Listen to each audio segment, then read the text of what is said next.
Hello, Sharpcoat Photo Challengers. Welcome to week number 11, challenge number 11, black and white. Thank you for being so patient. As many of you know, I was on vacation, so I've just gotten back. I've spent a lot of time on the flight. I'm really looking forward to looking at these shots because, man, I'm excited for black and whites, and I know that I've kept you guys waiting. So thank you very much. I know that you've moved on to the next challenge, the macro challenge, but I want to get these videos up to you right away, pronto. And I'm also going to try to make these next few videos as I'm getting more and more people participating in the challenge. More videos need to be made, so I want to make them shorter, snappier, and just kind of more compact. So with no further ado, let's jump right into my phone. Let's turn that off. I don't know why that message came in.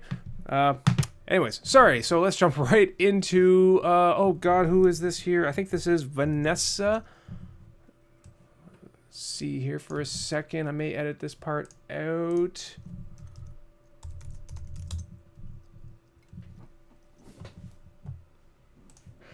Okay, so this is Vanessa Taylor. And she says, sorry I missed the first 10 assignments. Don't be sorry, you're here now. That's all that matters. So let's jump right into your shots. Cool. All right. I'll also be curious to hear how you came upon the challenge. But all right, Vanessa, let's fix this. I'll follow you right now on Flickr. Great.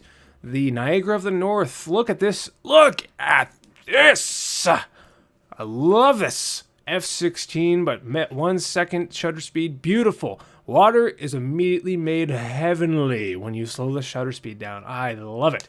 And this was taken fairly recently too, so it may have also counted for the spring challenge as well. Spring melt caused the trail to flood and create a second falls. Oh, that's awesome. Amazing. Good for you for taking advantage of a moment like that to take a shot. That is just beautiful. Look at that. Shooting on the D7000. Manual. Great. We're off to a great start so far. Again, and while I'm curious what this would have looked like in color, I'll remain curious of every black and white shot, but I'd prefer not to know because this, to me, I love black and white. I just think that it helps really accent the lighting and the shading and the texture and detail of your subjects that with color distracting you may not find. I love a lot of color shots, but I really like a really well-made black and white shot, and this is a well-made black and white shot. I like this fence here. I like the scene here. The water here is so surreal as it's just casting down. It just looks like just lying. It looks like a bed sheet, just kind of slipping over. Like, I love that. I love that very much. I'm just gonna say I love it one more time. Love it. So rainy day. Cool. Alrighty. A little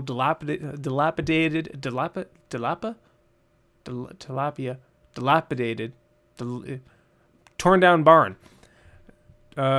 Falling down barn, and with the tree off there to the left. Okay, I dig this composition very much. Could use a little bit more room on the right. Just that's it, but I love it. Just again, look at how much is popping out of this. The texture, and I like the gradient of the sky here. I don't know if that was a filter or if that's Lightroom action or not, but I love that gradient of the sky. It's very simple on top, but then on the bottom is just so much coarse detail and the brick and all the textures going on with the barn itself. There's a lot of character to it. I like it. Bug on a rug. Cool. Is that focus a little bit off? I can't tell.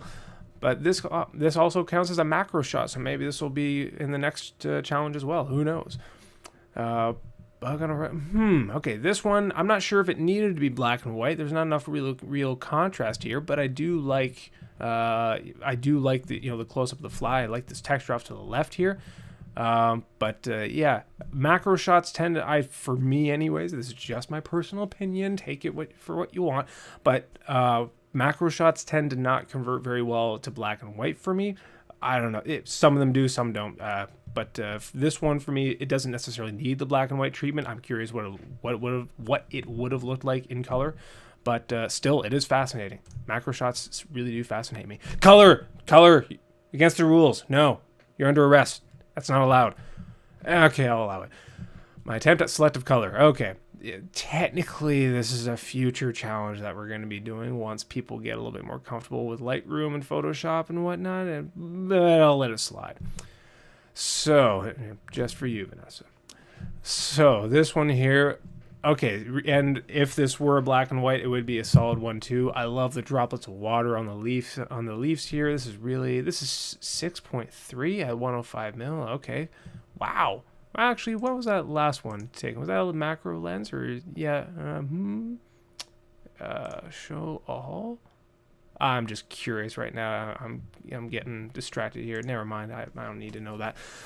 This one here, selective color is really cool. I'm a fan of Sin City. That's that's when it became really popular. But this one here, I love the bokeh out of focus here. I like the composition. I like the water droplets on the flower here, and yeah, the selection of color here is a nice touch. I dig that very much.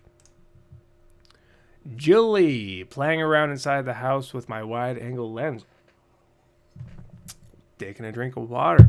Okay, and this is your 10 to 20. Very much. Okay, I dig that. And this one, yeah, okay, it's a nice shot. Good shot of the cat here. It's got some empty space off to the right. It's it's kind of there. It doesn't do much for me. I can't really offer too much, but it is sharp. It looks solid as a black and white. Is it a strong photo? Not so much.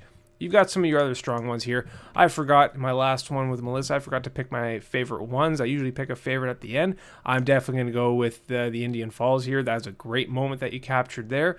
If it would just load one last time, but my Wi-Fi is really slowing down. There we go. Indian Falls Owen Sound. That's my favorite one there. That's just a nice moment captured. Thank you very much for submitting, Vanessa. I really appreciate you joining in the challenge. Don't be disappointed that you weren't here for the last 10. There are 40 more to go.